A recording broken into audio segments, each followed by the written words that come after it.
പോയിട്ട് ഇന്നേക്ക് 2 ആഴ്ച കഴിഞ്ഞു. നിയമപരമായി വിവാഹം കഴിഞ്ഞെങ്കിലും ചില പ്രശ്നങ്ങൾ കൊണ്ട് പ്രസ് മീറ്റിംഗ് നടത്തിയിട്ടില്ല. ബിസിനസ് ഫീൽഡിൽ അധികമാർക്കും വിവാഹം അറിയില്ല. ഡെബിയുടെ ബന്ധുക്കളും ഫാമിലി ഫ്രണ്ട്സും വാരിയസ്, അലൻ്റെ പരിചയക്കാരും പിന്നെ അമ്മുവിൻ്റെ നാട്ടിലുള്ളവർക്ക് മാത്രമേ അറിയൂ. തൽക്കാലം അമ്മുവിൻ്റെ ഫസ്റ്റ് സെം കഴിയട്ടെന്ന് തീരുമാനിച്ചു. വിവാഹത്തിന് ശേഷം ചടങ്ങായി അമ്മുവിൻ്റെ വീട്ടിലേക്ക് പോകേണ്ടതാണ്. ക്ലാസ് കാരണം പോകാൻ പറ്റിയിട്ടില്ലായിരുന്നു. എന്നാൽ ഇനി കുറച്ച് ദിവസത്തേക്ക് അവധിയായതിനാൽ ഇന്ന് തന്നെ പോകാൻ തീരുമാനിച്ചു. കൂടാതെ ഒരു ചെറിയ ലോങ് ട്രാവലും. രാവിലെ ഫ്രഷായി ഇറങ്ങിയപ്പോൾ തന്നെ പാറുവെന്ന് അമ്മുവിനെ ഒരുക്കാൻ കൊണ്ടുപോയി. പിന്നെ ഇതുവരെ കണ്ടിട്ടില്ല. അക്ഷമനായി അമ്മുവിനെ നോക്കി താഴെ ഹാളിൽ നിൽക്കുവാണ് അല്ലു. അല്ലു പോകുന്നത് കൊണ്ട് തന്നെ ഡെവിക്കൊപ്പം കുഞ്ഞനും അവൻ്റെ പിറകെ കണ്ണനും പോയി. കാത്തിരിപ്പിന് വിരാമമായി അമ്മു താഴേക്ക് വന്നു. സ്റ്റെപ്പ് ഇറങ്ങി വരുന്ന അമ്മുവിനെ കാണി അലൻ ശ്വാസമെടുക്കാൻ മറന്ന പോലെ നിന്നു. ഇളം പച്ചക്കരയുള്ള സെറ്റ് സാരിയായിരുന്നു അവൾ ധരിച്ചിരുന്നത്. അതിനു ചേർന്ന മിറർ വർക്കിനും സ്റ്റോൺ വർക്ക് കൂടി വരുന്ന ബ്ലൗസും, കഴുത്തിൽ പച്ചക്കല്ല് വെച്ച നെക്ലേസും, അതിന് താഴെ ലക്ഷ്മിമാലയും, തൊട്ട് താഴെയായി അഴുക്കുമാലയും നല്ല ഭംഗിയായി അണിഞ്ഞിരിക്കുന്നു. ഇരുകൈയിലും 2 വീതം പച്ചക്കല്ല് വെച്ച വളകൾ. സ്ഥിരമായി അവൾ ഉപയോഗിച്ചിരുന്ന ചുവന്ന കല്ല് വെച്ച മൂക്കുത്തി മാറ്റി ഒരു കുഞ്ഞ നീലക്കല്ല് വെച്ച മൂക്കുത്തിയായിരുന്നു ധരിച്ചത്. അത് അവളുടെ കുഞ്ഞുമുഖത്തിന് നന്നായി ചേരുന്നുണ്ടായിരുന്നു. അരക്ക് തൊട്ട് മുകളിലായി നിൽക്കുന്ന അവളുടെ മുടിയിൽ നിന്ന് അല്പമെടുത്ത് ക്ലിപ്പിട്ടിട്ടുണ്ട്. അതിലൊരു തുളസിയിലയിലും പിൻ ചെയ്തു. യാതൊരുവിധ സമയങ്ങളും അവൾക്കില്ലായിരുന്നു.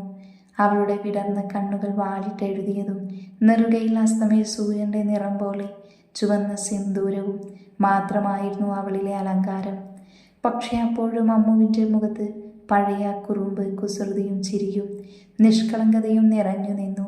അവൾ ഒരു കുഞ്ഞു ദേവതയെ പോലെ മാറി. ആദ്യമായി അമ്മുവിനെ ഇങ്ങനെ കാണുന്നത് കൊണ്ട് തന്നെ സർവവും മറന്നുകൊണ്ട് അലൻ അമ്മുവിൽ തന്നെ ലയിച്ചു നിന്നു. അവളുടെ വാലിട്ടെഴുതിയ വിടർന്ന കരിമിഴികളിൽ അവൻ്റെ കണ്ണുകൾ ഉടക്കി. അവളുടെ മിഴികളും അവനിൽ തന്നെയായിരുന്നു. തനിക്ക് വേണ്ടി നെറുകയിൽ അവൾ ചാർത്തിയിരിക്കുന്ന സിന്ദൂരം കാണി അവളെ വാരി പുണരാൻ തോന്നിയ അല്ലുവിന്. ഡാ ചക്ക! പാറുവിൻ്റെ വിളിയിട്ട് അവൻ ഞെട്ടിത്തിരിഞ്ഞു നോക്കി. നീ എന്താലോചിച്ച് നിൽക്കുക? അധികം വൈകാതെ ഇറങ്ങാൻ നോക്ക്. ദേ നോക്കിയും കണ്ടും പൊക്കോണം. പിന്നെ രാത്രി യാത്ര കഴിയുന്നതും ഒഴിവാക്കണം. നിന്റെ കൂടെ അയക്കുന്നതിൻ്റെ കുഞ്ഞിനെ ഇതുപോലെ തിരിച്ചെത്തിച്ചോണം. പറഞ്ഞത് കേട്ടോ? അല്ലുവിനെ നോക്കി കണ്ണുരുട്ടിക്കൊണ്ട് പാറു പറഞ്ഞു. നിർത്തിയപ്പോൾ തന്നെ ചിരിയോടെ അവളുടെ കവളിൽ അവൻ അതരം ചേർത്തു. അവളും ചെറു ചിരിയോടെ തിരികെ പുണർന്നു. പോയിട്ട് വരട്ടെ അമ്മക്കിളി. അമ്മ കാത്തിരിക്കും. ദേ പപ്പയും കുഞ്ഞനും കണ്ണനുമൊക്കെ അമ്മൂസിനെ മിസ് ചെയ്യും. വേഗം വരണം കേട്ടോ. അങ്ങനെ പാറു അമ്മയ്ക്ക് ഉമ്മയും കൊടുത്ത് അവർ യാത്ര തിരിച്ചു. കാറിൽ മുഴുവൻ മൗനമായിരുന്നു. ഇടയ്ക്കിടയ്ക്ക് അമ്മു അല്ലുവിനെ നോക്കുന്നുണ്ട്. സാധാരണ കാറിൽ പോകുമ്പോൾ അവളെ നെഞ്ചോട് ചേർക്കാറുണ്ട്. ഇല്ലെങ്കിൽ എന്തെങ്കിലും കുസൃതി പറഞ്ഞു നെറുകയിൽ ചുംബനം നൽകിയുമൊക്കെ ആയിരുന്നു പതിവ്. എന്നാൽ ഇന്ന് അവൻ്റെ മൗനം അവളിൽ അസ്വസ്ഥത പടർത്തി. ഇച്ചേ!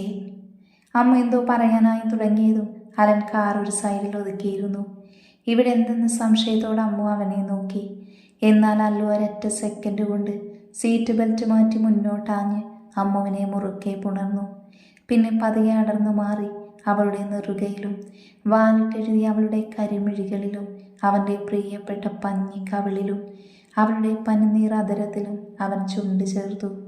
പൊള്ളിപ്പിടഞ്ഞു പോയി അവള്. പെട്ടെന്നുള്ള അവൻ്റെ പ്രവൃത്തിയിൽ ഞെട്ടലോടെ അമ്മു അവനെ നോക്കിയിരുന്നു. പൊന്നാ, ഇന്നെൻ്റെ കുഞ്ഞിനെ കാണാൻ എന്ത് ഭംഗിയാണെന്നറിയോ? ഇത്രയും നേരം ഞാൻ എങ്ങനെയാ പിടിച്ചു നിന്നതെന്ന് എനിക്കറിയില്ല പെണ്ണേ. അവൻ്റെ വാക്കുകളിൽ അവളിൽ പുഞ്ചിരി വിടർത്തി. അമ്മു നിറച്ചിരിയോട് അവനെ നെഞ്ചോട് ചേർന്നു. അത്രമേൽ പ്രണയത്തോടെ അവനും അവളെ ചേർത്ത് പിടിച്ചു. തുടർന്നുള്ള യാത്രയിൽ പതിവ് പോലെ അമ്മു അവൻ്റെ കയ്യിൽ ചുറ്റിപ്പിടിച്ചുകൊണ്ട് സംസാരിക്കാൻ തുടങ്ങി. അവളുടെ വാക്കുകൾ കാതോർത്തുകൊണ്ട് അവനും. ഇടയ്ക്കിടയ്ക്ക് അവൻ്റെ അതരം അവളുടെ നെറുകയിൽ പതിഞ്ഞു. 2 മണിക്കൂർ കൊണ്ട് അവർ അമ്മുവിൻ്റെ വീട്ടിലെത്തിച്ചേർന്നു.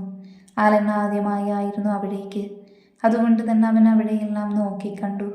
ഒരു നില എന്നാൽ 4 കെട്ട് മോഡലാണ് അമ്മുവിൻ്റെ വീട്. വീടിൻ്റെ ഉമ്മറത്ത് നിന്ന് തന്നെ വിളഞ്ഞു നിൽക്കുന്ന പാടം കാണാമായിരുന്നു.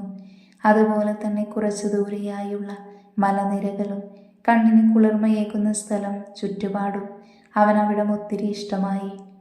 അവർ വന്നതറിഞ്ഞ് അമ്മുവിൻ്റെ അച്ഛനും അമ്മയും ഇറങ്ങി വന്നു. അവരെ കണ്ടതേ അമ്മു ഓടിപ്പോയി ഇരുവരെയും ചുറ്റിപ്പിടിച്ചു. തിരികെ അവരും. അലനൊരു ചിരിയോടെ അവരെ നോക്കി നിന്നു. അപ്പോഴേക്കും അവളിൽ നിന്നും അടർന്നു മാറി കൃഷ്ണൻ അല്ലുവിൻ്റെ അടുത്തേക്ക് വന്നു. പിന്നെ എല്ലാവരും ഒരുമിച്ച് അകത്തേക്ക് കയറി. ഉമ്മറത്തിരുന്നിരുന്നു അടുത്ത വിശേഷം പറയലും സംസാരവും. അമ്മ തന്നെ അവരുടെ ബാഗുമായി മുറിയിലേക്ക് പോയി. കുറച്ചു കഴിഞ്ഞ് പലനെയും സുധ ഫ്രഷാകാനായി പറഞ്ഞയച്ചു. അമ്മുവിൻ്റെ റൂമിലേക്ക് കയറിയാലൻ അവിടെ മുഴുവൻ കണ്ണോടിച്ചു. അത്യാവശ്യം വലിയ മുറിയാണ്. നടുവിൽ king size bed. White and red combo വരുന്ന ബെഡ്ഷീറ്റ് ആയിരുന്നു. ബെഡിൽ പില്ലോക്കൊപ്പം തന്നെ പലതരത്തിൽ സൈസിലുള്ള കളറിലുള്ള ടെഡീസ് ഉണ്ട്. അത് കാണി അല്ലുവിന് ചിരിപൊട്ടി. പിങ്ക് കളർ തീമാണ് റൂം. വാൾസും കർട്ടൻസും. ഒരു ഭാഗത്തെ ചുവരിൽ അടുക്കടുക്കായി അമ്മുവിൻ്റെ പിക്സ് സെറ്റ് ചെയ്തിട്ടുണ്ട്. മറുഭാഗത്ത് വലിയൊരു ടെഡിയുടെ വോൾ സ്റ്റിക്കറാണ്. കണ്ടാൽ ഡ്രോയിങ് പോലെ തോന്നും. ബെഡിന് കുറച്ച് മാറി വുഡൻ ടേബിളും 2 ചെയറും ഒരു ഭാഗത്ത് വാർഡ്രോബും. നല്ല അടുക്കും ചിട്ടയുമുള്ള മുറി. അല്ല അമ്മുവിൻ്റെ ലോകം. അലൻ്റെ മിഴികൾ ജലലിനടുത്തുനിന്ന് പുറത്തേക്ക് മിഴിനട്ട് നിൽക്കുന്ന അമ്മുവിൽ പതിഞ്ഞു. അവൻ പതിയെ അവൾക്കടുത്തേക്ക് നടന്നു. അവളെ പിന്നിൽ നിന്നും ചുറ്റിപ്പിടിച്ചു. എന്താണ് ഇച്ചയുടെ പൊന്നിനൊരാലോചന? ഒന്നുമില്ല ഈച്ച, ഞാൻ ദേ അവിടെയൊക്കെ നോക്കി കാണുമായിരുന്നു. നോക്കിയേ, ഇപ്പൊ പാടം കാണാൻ എന്ത് ഭംഗിയാ. തൊടിയിലെ മാവിൽ നിറയെ മാങ്ങയുണ്ട്. വൈകിട്ട് നമുക്ക് അങ്ങോട്ട് പോവായിച്ചേ പ്ലീസ്. അവൻ്റെ കൈകളിൽ ഒതുങ്ങി നിന്നുകൊണ്ട് പുറത്തേക്ക് കൈ ചൂണ്ടി അവൾ കെഞ്ചിക്കൊണ്ട് പറഞ്ഞു നിർത്തി. എന്തിനാ എൻ്റെ പൊന്നാപ്പിയെ ഇങ്ങനെ കെഞ്ചുന്നേ? എൻ്റെ പൊന്നിൻ്റെ കൂടെ ഇച്ച എവിടെ വേണമെങ്കിലും വരുമല്ലോ. അവളുടെ കവിളിൽ തലോടിക്കൊണ്ട് അവൻ പറഞ്ഞു. അതെനിക്കറിയാം, എൻ്റെ ഇച്ചയല്ലേ? അതേല്ലോ, എൻ്റെ അമ്മൂട്ടൻ്റെ ഇച്ച തന്നെയാ. ഇപ്പം നമുക്ക് ഫ്രഷായി റെസ്റ്റ് എടുക്കാം. വൈകിട്ട് പുറത്ത് പോകാം, ഓക്കെ? അവളെ ചേർത്ത് പിടിച്ചുകൊണ്ട് അവൻ പറഞ്ഞു. Okay, double okay. ഫ്രഷായി ഇറങ്ങിയപ്പോഴേക്കും ഫുഡ് കഴിക്കാനായി വിളിച്ചു. വെജും അലന് വേണ്ടി പ്രത്യേകം നോൺ വെജും സുധ തയ്യാറാക്കിയിരുന്നു. അമ്മുവിൻ്റെ കുസൃതിയും ചിണുങ്ങലും കൊഞ്ചലുമൊക്കെ ആസ്വദിച്ച് മറ്റു 3 പേരും കഴിച്ചെഴുന്നേറ്റു. മോന് പോയി കിടന്നു. രാവിലെ ഇറങ്ങിയതല്ലേ, പിന്നെ പോകുമ്പോൾ ഈ കാന്താരിയെ കൂടെ കൊണ്ടുപോക്കോ. ഇല്ലേലേ നട്ടുച്ചയ്ക്ക് തൊടിയിലേക്ക് ഇറങ്ങും പെണ്ണ്. എത്ര പറഞ്ഞാലും കേൾക്കില്ല. അല്ലുവിനോടായി കൃഷ്ണൻ പറഞ്ഞു. കണ്ടു ഈ അമ്മയുടെ കൂടെ കൂടി അച്ഛനും എന്നെ കളിയാക്കാൻ തുടങ്ങിയല്ലേ. ഡീ കുരുത്തം കെട്ടതേ. സുധ വിളിച്ച് തീരുന്നതിന് മുൻപ് തന്നെ അമ്മു അല്ലുവിനെയും വലിച്ച് റൂമിലേക്ക് ഓടി. ക്ഷീണം കാരണം കൂടുതലൊന്നും പറയാതെ അലൻ്റെ നെഞ്ചോട് ചേർന്ന് അമ്മുവും അവളെ പൊതിഞ്ഞു പിടിച്ച് അവനും ഉറക്കം പിടിച്ചു. വൈകുന്നേരം ചായ കുടിച്ചു കഴിഞ്ഞ് അമ്മു അല്ലുവിനെയും കൊണ്ട് പുറത്തേക്ക് പോയി. കൃഷ്ണൻ പുറത്തേക്ക് പോയതുകൊണ്ട് അലൻ സുധയെ കൂടെ വിളിച്ചെങ്കിലും നടക്കാൻ വയ്യെന്ന് പറഞ്ഞവർ പോയില്ല. ഇതിനിടയിൽ കളത്തിങ്കൽ നിന്ന് എല്ലാവരും വിളിച്ചിരുന്നു. അമ്മുവിന് വേഗം കൊണ്ട് വന്നോളണമെന്ന് അല്ലുവിനെ ഭീഷണിപ്പെടുത്തിയിട്ടാണ് കണ്ണനും കുഞ്ഞനും ഫോൺ വെച്ചത് തന്നെ. അലൻ്റെ കയ്യിൽ മുറുക്കെ പിടിച്ചുകൊണ്ട് കിലുക്കാൻ പെട്ടി പോലെ കുട്ടിക്കാലത്തെ ഓരോ കാര്യങ്ങൾ പറഞ്ഞാണ് അമ്മു നടക്കുന്നത്. വഴിയിൽ വെച്ച് കാണുന്ന പരിചയക്കാരോടൊക്കെ ചെറുചിരിയോട് അവൾ സംസാരിച്ചു. ഒപ്പം അവനും. ഇടയ്ക്ക് അവിടെയുള്ള 2-3 പെൺകുട്ടികൾ അല്ലുവിനോട് സംസാരിച്ചു നിന്ന് കൂട്ടത്തിൽ നന്നായി അവനെ വായി നോക്കുന്നുണ്ട്. അവൻ കണ്ടില്ലെങ്കിലും അമ്മു കണ്ടിരുന്നു. അത് കാണിയ അമ്മുവിന് ദേഷ്യം വന്നു. അവളുടെ കവിളുകൾ ചുവന്ന് വീർത്തു വന്നു. കണ്ണും ചുണ്ടും കൂർപ്പിച്ചവൾ ആ കുട്ടികളെ തന്നെ തറപ്പിച്ച് നോക്കി നിന്നു. എന്തോ പറഞ്ഞുകൊണ്ട് അമ്മുവിനെ നോക്കിയ അലൻ അവളുടെ ഭദ്രകാളി ലുക്ക് കണ്ട് അവരോട് പറഞ്ഞു വേഗം അമ്മുവിനെ നെഞ്ചോട് ചേർത്ത് മുന്നോട്ട് നടന്നു. നടക്കുമ്പോൾ അവളുടെ അത്തരം ഭാവം അവനിൽ സന്തോഷം നിറച്ചു. കാരണം അതിൽ നിന്ന് തന്നെ അവന് മനസ്സിലായിരുന്നു അവളുടെ ഉള്ളം. എന്നാൽ അവൻ്റെ നെഞ്ചോട് ചേർന്ന നിമിഷം അവളിൽ പഴയതുപോലെ ചിരിയും കളിയും നിറഞ്ഞു. പക്ഷേ ഇപ്രാവശ്യം അവളുടെ കൈകൾ അവൻ്റെ കൈകളിൽ ഒന്നുകൂടെ മുറുക്കെ പിടിച്ചു.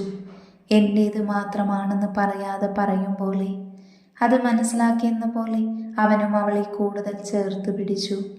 ഒന്നും വിട്ടുകളയാതെ ഓരോ പുൽനാമ്പുകളെക്കുറിച്ചും വരെ അമ്മു അവനോട് പറയുന്നുണ്ട്. ഇടയ്ക്കിടയ്ക്ക് അവനെ കയ്യിൽ പിടിച്ചു കുലുക്കിക്കൊണ്ട് ഓരോ സ്ഥലങ്ങളും അത്രമേൽ ആവേശത്തോടെ ഉത്സാഹത്തോടെ അവൾ പറയുന്നുണ്ട്. ഒട്ടും മടുപ്പില്ലാതെ നിറശിരിയോടെ തന്നെ അവൻ അവൾക്ക് നല്ലൊരു കേൾവിക്കാരനായി മാറി. ഇടയ്ക്ക് തുള്ളിച്ചാടി നടന്ന അമ്മു പാടത്തെ ചേറിൽ തെന്നി വീഴാൻ പോയെങ്കിലും തൻ്റെ പ്രാണനെ കരുതലോടെ അവൻ പിടിച്ചു. അമ്മുവിൻ്റെ ബ്രേക്കില്ലാത്ത നടത്തവും ഓട്ടവും കാരണം അലൻ അവളുടെ കയ്യിൽ നിന്നും കൈയെടുത്ത് ഇപ്പോൾ അവളെ നെഞ്ചോട് ചേർത്താണ് അവൻ്റെ നടപ്പ്. ഇല്ലേൽ പെണ്ണ് വല്ല ചേറിലും കിടക്കും. ഇനി മതിയിച്ചേ, ഞാൻ തളർന്നു. തളർച്ചയോടെ അവൾ പറഞ്ഞു നിർത്തിയപ്പോൾ അവൻ ചിരിയോടെ അവന് നേരെ നിർത്തി. അപ്പോൾ നമുക്ക് തിരിച്ചു പോകാം. പോവാം ഇച്ചേ, പക്ഷെ എനിക്ക് തൊടിയിലെ മാവിൽ നിന്ന് മാങ്ങ കൂടെ പിച്ചണം. ഓഹോ, അപ്പം എൻ്റെ പൊന്നാപ്പിയുടെ ക്ഷീണമൊക്കെ മാറിയോ? അത് മാറിയില്ല ഇച്ചേ, മുഖത്ത് അവശത വരുത്തിക്കൊണ്ട് അവൾ പറഞ്ഞു. അത് കാണി അല്ലുവിന് ചിരി വന്നെങ്കിലും അത് മറച്ചു വെച്ചുകൊണ്ട്, അയ്യോ അപ്പം എൻ്റെ കുഞ്ഞു മാങ്ങ എങ്ങനെ പിച്ചും? സംശയം അഭിനയിച്ചുകൊണ്ടുള്ള അവൻ്റെ ചോദ്യത്തിന് അവനൊരു കള്ളച്ചിരിയോടെയുള്ള അവളുടെ നോട്ടമായിരുന്നു മറുപടി. അത് കണ്ടപ്പോൾ അവൻ അവളെ വാരി പുണരാൻ തോന്നിയെങ്കിലും സ്വയം നിയന്ത്രിച്ചുകൊണ്ട് അവൻ അവളെ നോക്കി. ഇച്ചേ, പഞ്ചാര കലർത്തി അമ്മു വിളിച്ചു. എന്തോ? അവനും അതുപോലെ വിളി കേട്ടു. എൻ്റെ ഇച്ചയല്ലേ, എൻ്റേതു മാത്രം. കുസൃതി ചിരി ഒളിപ്പിച്ചുകൊണ്ടുള്ള അവളെ ചോദ്യം. അതേലോ, ഞാൻ എൻ്റെ കുഞ്ഞിൻ്റെ മാത്രമാണല്ലോ. ചെറുചിരിയോടെ അവൻ മറുപടി പറഞ്ഞു. ഞാൻ ഇച്ചയുടെ കുഞ്ഞല്ലായോ, ഇച്ചയുടെ പൊന്നാപ്പിയല്ലേ? വീണ്ടും അവളിൽ കുസൃതി. ആണല്ലോ, എൻ്റെ കുഞ്ഞ് ഇച്ചയുടെ പൊന്നാപ്പിയല്ലേ? ആ, അപ്പോൾ ഇച്ച വേണം എനിക്ക് മാങ്ങ പിച്ചിത്തരാൻ. പൊട്ടിച്ചിരിച്ചുകൊണ്ട് അവൾ പറഞ്ഞു നിർത്തിയപ്പോൾ പരിസരം മറന്നല്ലു അവളെ വാരി പുണർന്നു. അവൻ്റെ ഉള്ളിൽ അത്രമേൽ അവളോടുള്ള പ്രണയം നിറഞ്ഞു നിന്നു. യാതൊരു എതിർപ്പോ കുതറലോ കൂടാതെ അമ്മു അവൻ്റെ കൈക്കുള്ളിൽ ഒരു പൂച്ചക്കുഞ്ഞിനെ പോലെ പതുങ്ങി. കാരണം അവൾക്ക് അത്രമേൽ ഇഷ്ടമായിരുന്നു അവളുടെ മാത്രം ഇച്ചയെ. പക്ഷേ അവളുടെ പ്രണയം തുറന്നു പറയാൻ എന്തോ ഒന്ന് അവളെ പിന്നോട്ട് വലിച്ചു. ഒരുപക്ഷെ അവൻ അവൾക്ക് നൽകുന്ന വാത്സല്യം പ്രണയം പറഞ്ഞാൽ കുറയുമോ എന്ന് പേടിയായിരിക്കാം. ഇച്ചേ, ചിണുങ്ങിയുള്ള അമ്മുവിൻ്റെ വിളിയാണ് അവനെ അവളിൽ നിന്നും അടർത്തി മാറ്റിയത്. എന്താ വാവേ? ഇപ്പം നേരെ ഇരുട്ടും, അതിനു മുന്നേ എനിക്ക് മാങ്ങ പിച്ചിത്തായോ? ചുണ്ട് കൂർപ്പിച്ച് അവൾ പറഞ്ഞു. എൻ്റെ പൊന്നെ, ഇങ്ങ് വാ, ഇനി എൻ്റെ പെണ്ണിന് മാങ്ങ കിട്ടില്ലെന്ന് വേണ്ട. അതും പറഞ്ഞവൻ അവളുമായി തൊടിയിലേക്ക് ഇറങ്ങി. അവൾക്ക് ആവശ്യമുള്ള അത്രയും മാങ്ങ പിച്ചിക്കഴിഞ്ഞാണ് അവർ വീട്ടിലേക്ക് വന്നത്. അവരുടെ നിമിഷങ്ങളിൽ യാതൊരു തടസ്സവും വരാൻ പാടില്ല എന്ന നിർബന്ധം കൊണ്ട് ഡെവി ഓഫീസിലെ വളരെ പ്രധാനമുള്ളതൊഴികെ ഒരു വർക്കും ഇനി 3 ദിവസത്തേക്ക് അലനെ അറിയിക്കേണ്ട എന്ന് തീരുമാനിച്ചു. അവനെ സഹായിക്കാൻ കുഞ്ഞനും ഒപ്പം കൂടി. എന്നാൽ കണ്ണൻ്റെ അവസ്ഥയായിരുന്നു ശോകം. അമ്മുവിനെ വെറുപ്പിക്കാൻ കഴിയാതെ, അവളോട് അടികൂടാൻ പറ്റാതെ നിരാശ കാമുകൻ ലുക്കിൽ നടക്കുവാണ് ചെക്കൻ.